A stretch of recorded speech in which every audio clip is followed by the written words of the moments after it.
बाबा साहब कहते थे कि आपको राज्यकर्ती जमात बनना है। अब हम राज्यकर्ती जमात कैसे बनेंगे?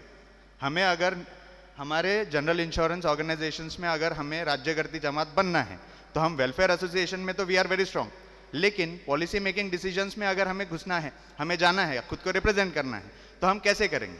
हमें ट्रेड यूनियन को वोट देकर हम अपने आपको SC STs को हम रिप्रेजेंट करेंगे। ये बहुत ज़रूरी है।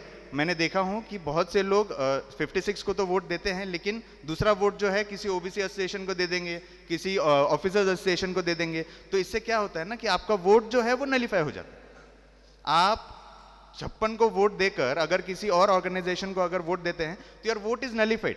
आपका स्ट्रेंथ इधर भी है, आपका स्ट्रेंथ उधर भी है। ये डबल पॉलिसी अब नहीं चलेगा, क्योंकि मैंने देखा हूं कि जब एक्चुअल काम करने का बारी आता है, हमारे SC ST के लोग अगर ऑफिसर्स एसोसिएशन के पास जाते हैं कि हमारा ये काम है कर दीजिए, तो होता क्या है कि वो लोग बोलते हैं वो लोग प्रेफरेंस जो है वो अदर्स को पहले देते हैं, प्रेफरेंस हमें कभी नहीं मिलता। तो वो फिर घूम फिर के हमारे पास आते हैं, फिर बोलते हैं सर ये थोड़ा देख लीजिए, मेरा है काम करवा दीजिए। फिर हम बोलते हैं कि भैया तू फिर वोट तो उनको दे रहा है, क्यों दे रहा है? काम करवा रहे हो ना, वोट तो दे रहे हो ना, तो काम करवाओ उनसे, जाओ। तो बोलते हैं नहीं सर नहीं कर रहे हैं, अगली बार से ऐसा नहीं करेंगे। ये बहुत ज़रूरी है, ये बात आप सब लोग ध्यान में रखिए कि चेक ऑफ जब आता है, अभी चेक ऑफ जो है हमारा, इसमें बहुत ज़रूरी है कि हम हमारे ट्रेड यूनियन को चुन कर लें। और दूसरा मैं एक बात बताना चाहूँगा कि with the permission of the dash, मैं एक बात बताना चाहूँगा कि ट्रेड यूनियन जो है, मैं जब से आया हूँ इंडस्ट्री में भी बोलिए या नागपुर में बोलिए, तो मैं तब से we are promoting trade union from the beginning.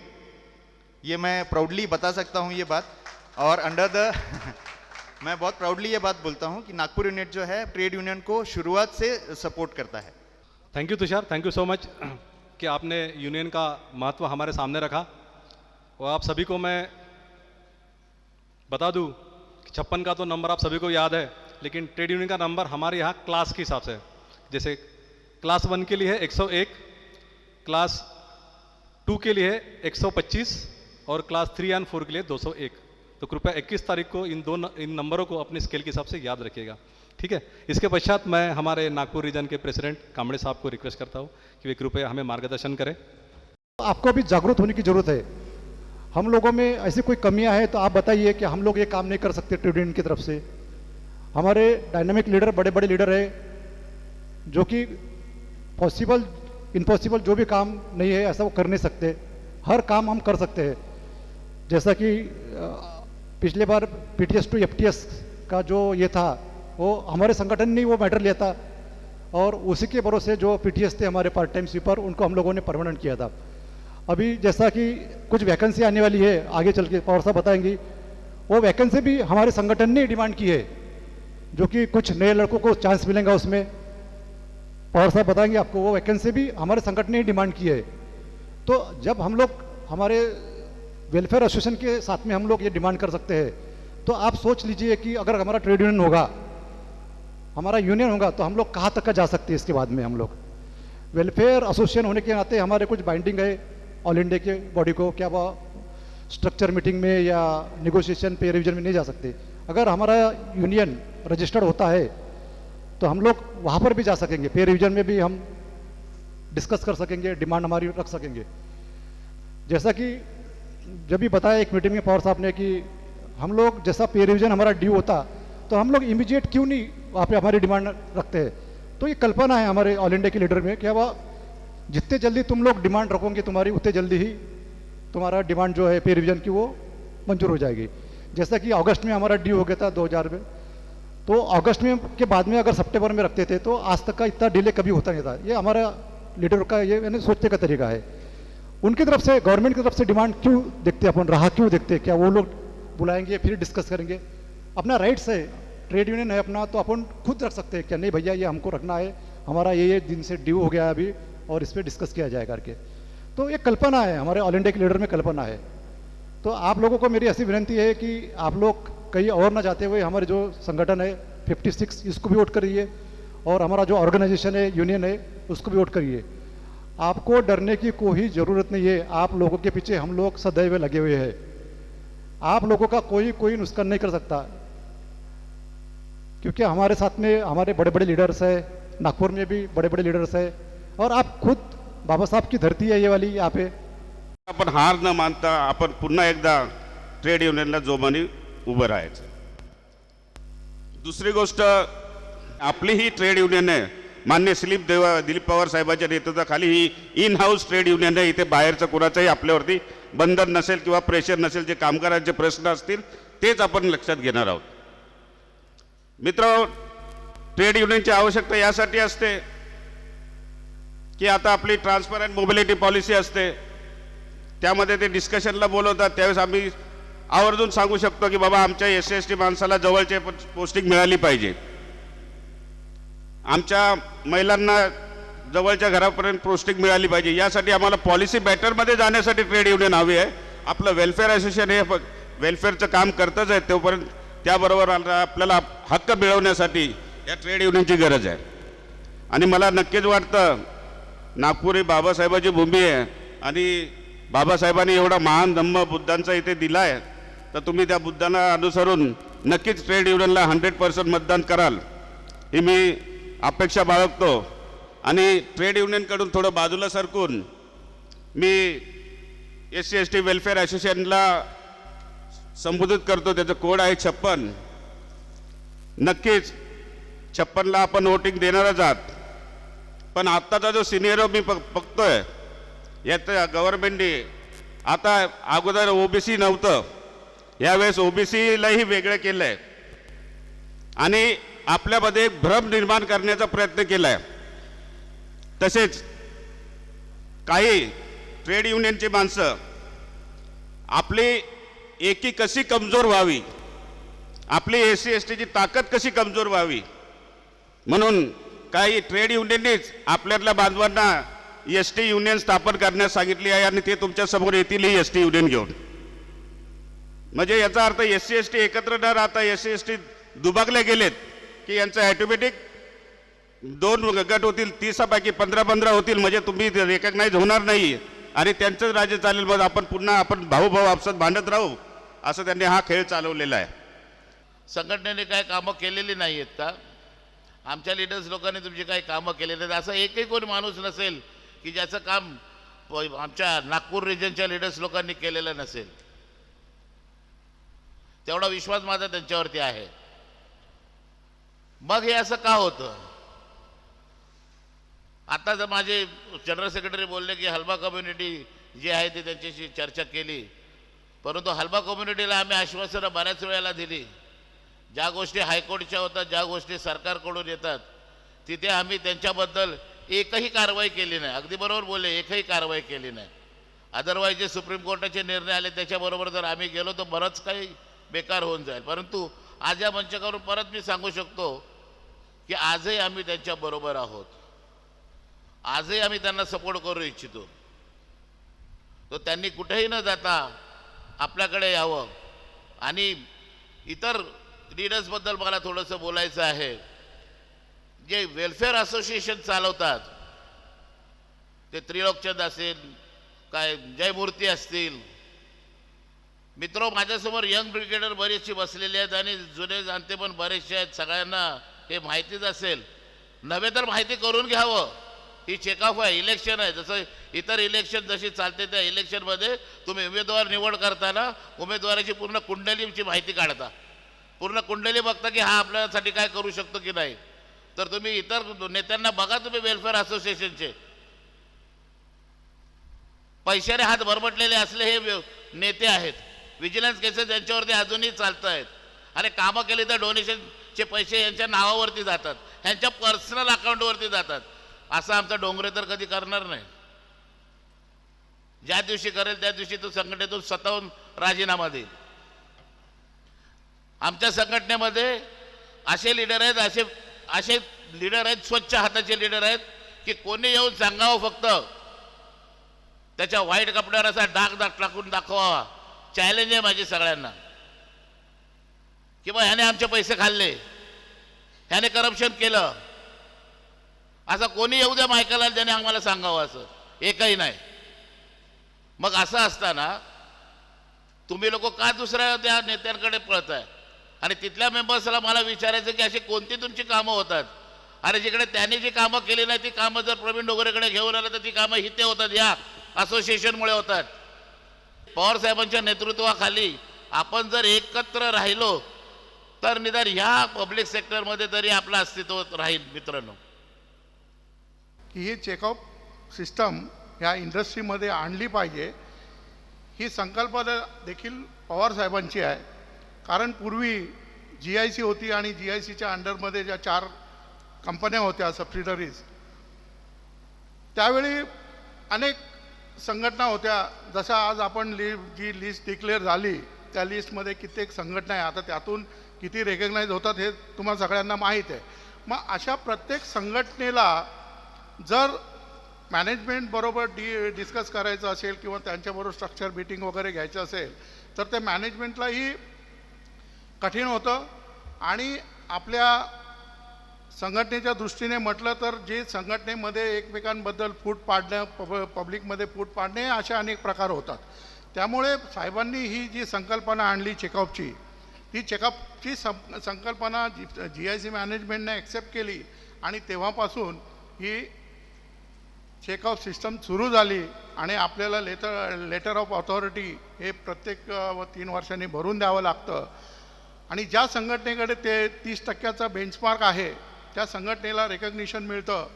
आणि ते मग मॅनेजमेंट त्यांना पॉलिसी मॅटरसाठी, पार्लमेंटरी कमिटीसाठी किंवा आणखीन इतर ज्या मीटिंग्स असतात त्यासाठी ऑफिशियली इन्व्हाइट करते. आणि ह्या माध्यमातून संघटनेने जे काही इश्यू घेतलेले आहेत, अगदी सुरुवातीपासून ही संघटना All India General Insurance SHT Employees Welfare Association ही सातत्याने 4ही कंपन्यांमध्ये रेकग्नाईज आहे. न्यू इंडियामध्ये तर सिंगल असोसिएशन आहे, हे सगळ्यांना माहीतच आहे. आणि ह्या माध्यमातून स्ट्रक्चर मीटिंगच्या माध्यमातून असे काही इश्यूज आपण सोडवलेले आहेत. इवन पार्लमेंटरी कमिटीच्या माध्यमातून देखील सोडवलेले आहेत. उदाहरण द्यायचं तर पुण्यामध्ये जे NIA आहे, NIAमध्ये रिझर्वेशन नव्हतं, परंतु तिथे देखील रिझर्वेशन इम्प्लिमेंट झालं. आणि त्याचं खरोखर श्रेय द्यायचं म्हणजे संघटनेला द्यायचं आणि पवार साहेबांना द्यायचं. कारण कोइंबतूरमध्ये जी पार्लमेंटरी कमिटी आली होती त्यावेळी हा इश्यू घेतला होता. आणि त्या कमिटी चेअरमॅनने सांगितलं होतं की त्यावेळचे जे आपले जिप्सा चेअरमन होते त्यांना इन्व्हाइट केलं होतं आणि हा इश्यू समजून घेऊन.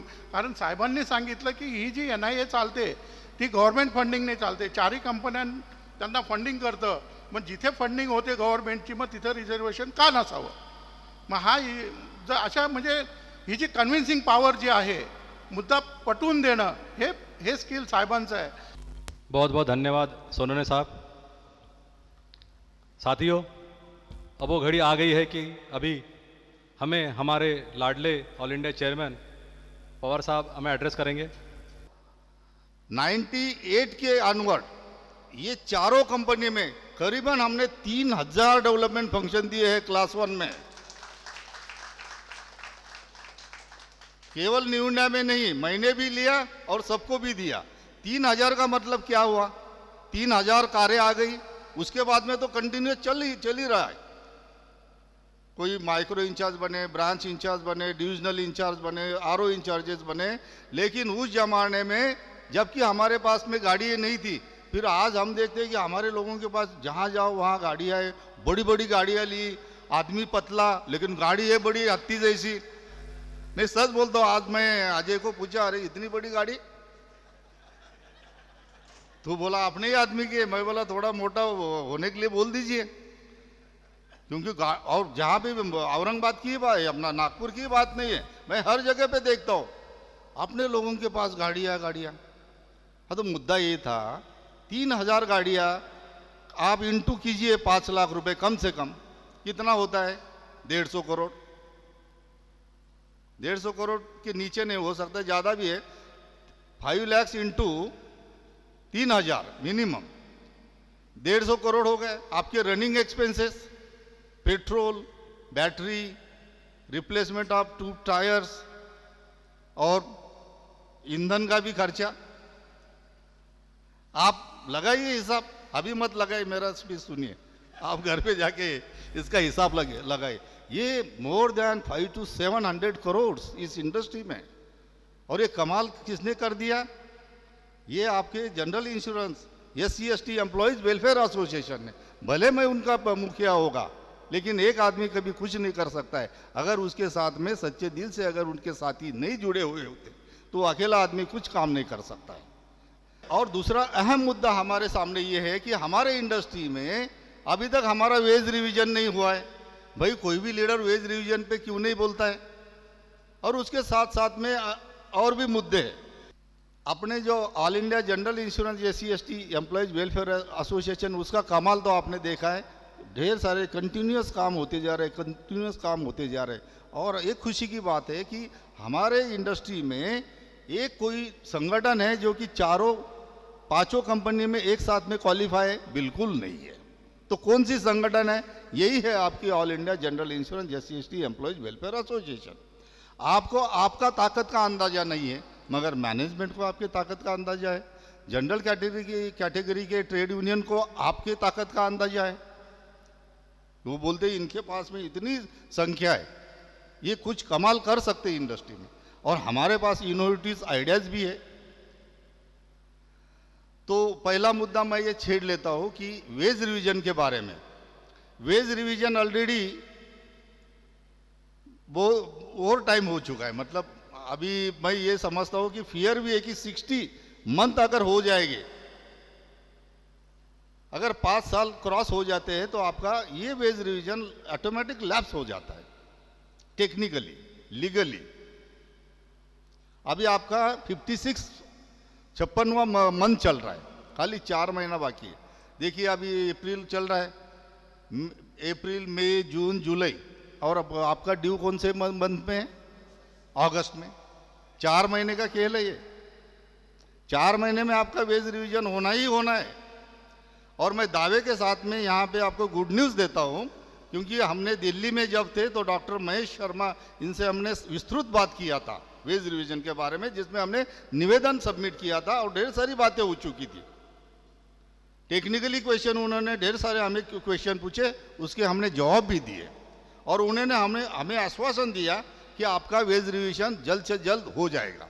अरे हमारे इंडस्ट्री में SC/ST तो बहुत ही संख्या में है, इनका भविष्य कौन देखेगा?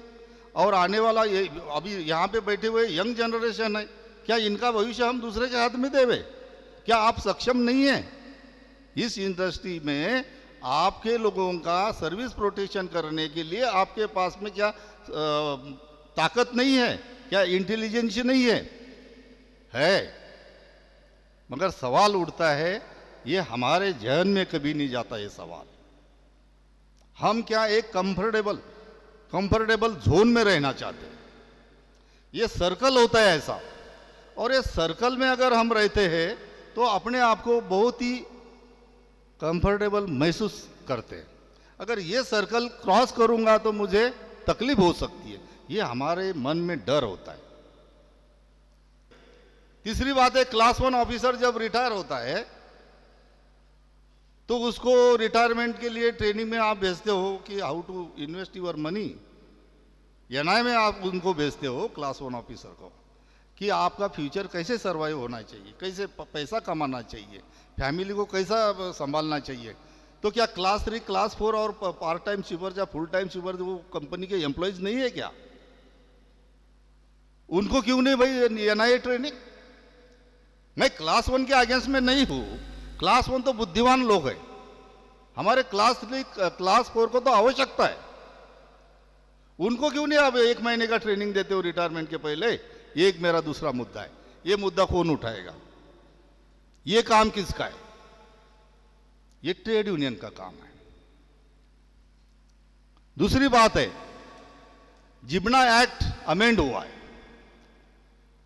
ट्रेड यूनियन में मैं एक आपको एग्जांपल दिए है, जैसे वेज रिवीजन का, स्टाफ मेडिक्लेम पॉलिसी का, और ये क्लास 3, क्लास 4 ट्रेनिंग का, और LTS का, और ऑन ड्यूटी क्लास 3 को भी ईयर फिर मिलना चाहिए। क्यों नहीं मिलना चाहिए? वो कंपनी के काम के लिए जा रहा है तो क्या अपने जेब में से पैसा भर के जाएगा? ये मुद्दा भी ट्रेड यूनियन का है, उन्होंने ये भी उठाना चाहिए। हमने LTS का मुद्दा उठाया था कि कन्याकुमारी टू कश्मीर बोलते हो कि भारत मेरा देश है, तो क्या भारतीय आपके नागरिक नहीं है? क्या उनको दर्शन लेने के लिए अलाउ नहीं करेंगे? खाली 1500 का ही किलोमीटर लगाओगे, ढेर सारे खत मैंने लिखे हुए थे और उन मैंने 3000 वो 3500 किलोमीटर है, उन्होंने दिया आपको 3200 किलोमीटर। क्रेडिट आपने को नहीं मिला, नहीं चाहिए आपने को क्रेडिट, सबको भला होने दीजिए। इसलिए मैं चाहता हूँ कि वो ज़माना बदल गया, time has already changed. There should not be discrimination amongst SC ST and general category and OBC। आज वक्त आ चुका है, आपको आपके साथ, आपके भलाई के साथ में जनरल वालों को भी आप भलाई का काम करें। लेकिन मानसिकता हमारे देश में जनरल वालों की है कि SC ST की लीडर हम क्यों स्वीकारें, ये आपके मन से निकाल दीजिए। हम लोगों, हमारे लोगों का ये संगठन का केडर डिस्ट्रिक्ट लेवल पे मजबूत है, हर HO में हमारे लीडर्स बैठे हुए हैं। आपके ऊपर कहीं भी नौबत आ जाती है तो तुरंत हम ये प्रॉब्लम सॉल्व करने का गारंटी इसलिए देते हैं कि हमारे पास में ढेर सारे लीडर्स का एक मतलब केडर्स बन चुका है। तो ये ट्रेड यूनियन आपके साथ, हाँ, तो जिब्ना एक्ट की बात मैं कर रहा था। अभी आप SC ST लोग खुश है भाई, लोग गवर्नमेंट ने, एक हमारे नेता ने बताया कि आपकी गवर्नमेंट ऑर्गेनाइजेशन, गवर्नमेंट डिपार्टमेंट्स जो भी है उसे प्राइवेट करने जा रहे हैं, प्राइवेट को बेच रहे हैं। क्यों बेच रहे हैं? उन्होंने देखा कि ये SC ST की प्रगति किसके ऊपर हुई है, रिजर्वेशन पॉलिसी के ऊपर हुई है। और रिजर्वेशन पॉलिसी खत्म कर देंगे तो इनका भविष्य तो अंधेरे में आ जाएगा। लेकिन आपको पता है कि आपका जो रिजर्वेशन है वो कौन से आर्टिकल के तहत में मिला हुआ है? कोई बोल सकता है मुझे यहां से? आपका रिजर्वेशन आर्टिकल 16(4) के हिसाब से मिला है और आर्टिकल 16(4) ये प्रमोशन के लिए मिला है। और एजुकेशन भी, आपका एजुकेशन रिजर्वेशन वो भी 15 आर्टिकल या 14 आर्टिकल में मिला हुआ है। आपको पता है ये आर्टिकल का महत्व क्या है? ये आर्टिकल का महत्व ये फंडामेंटल राइट्स में आता है। ये आर्टिकल किस में आते हैं? फंडामेंटल राइट्स में आते हैं। 12 से 32 तक फंडामेंटल राइट्स है हमारे कॉन्स्टिट्यूशन में, 12 से लेके 32 तक फंडामेंटल राइट्स है। और हमारा SC ST का रिजर्वेशन ये आया हुआ है आर्टिकल 16 में। तो ये पार्लियामेंट को भी अमेंड करने का अधिकार नहीं है, वो मैं आपका ध्यान आकर्षित करना चाहूंगा। दोनों पार्लियामेंट को ये अमेंड करने का अधिकार नहीं है। फंडामेंटल राइट्स अमेंड नहीं कर सकती है हमारी सांसद, तो फिर इनका रिजर्वेशन कैसे रुकाएंगे? तो ये प्राइवेट को बेच दो।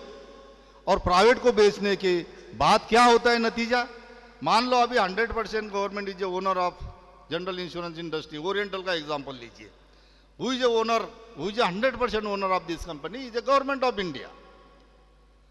अगर मान लो उन्होंने अपना 51% शेयर्स बेच दिया किसी को, या पूरी की पूरी कंपनी बेच दी, जो आप पेपर में भी पढ़ते हैं और आपके मन में भी वो फियर चलती है कि कहीं यूनाइटेड इंडिया प्राइवेट होने जा रही है, ओरिएंटल होने जा रही है, कभी न्यू इंडिया का नाम आता है, कभी नेशनल का नाम आता है।